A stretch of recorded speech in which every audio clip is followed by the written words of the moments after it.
Yo soy de aquí, esta es mi tierra, desde la cuenca del río hasta la sierra. Cada hoja, cada rama, cada raíz forman parte de mi huerto que es tu país.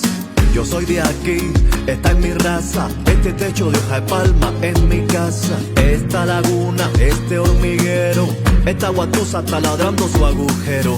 Este peñón, esta bajura, esta dulce melodía que es mi cultura. Esto que me quitas, esto que te doy, yo sigo siendo nato de donde estoy.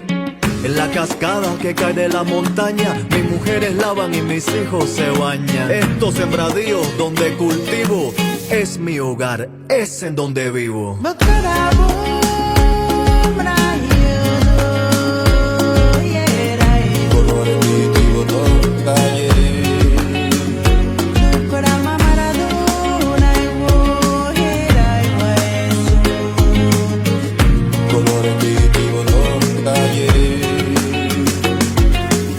Soplo el carbón, machuco el grano, todos en la comunidad son mis hermanos. Amarro los troncos de caña brava, hago jarabe con semilla de guayaba. Me curo mis dolores con las plantas, no las arranco, me llevo lo que hace falta. Bajo a caballo por la quebrada, aquí el poderoso no me ha dejado nada.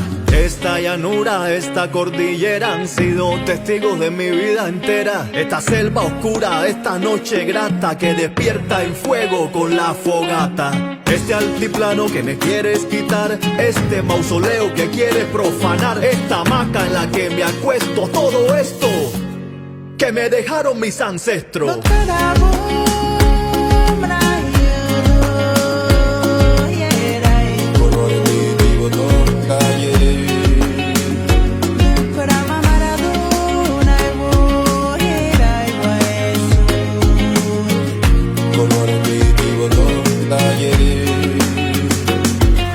Yo cargo saco sobre mi cabeza, yo adoro lo que tú no, la naturaleza. Siembro maíz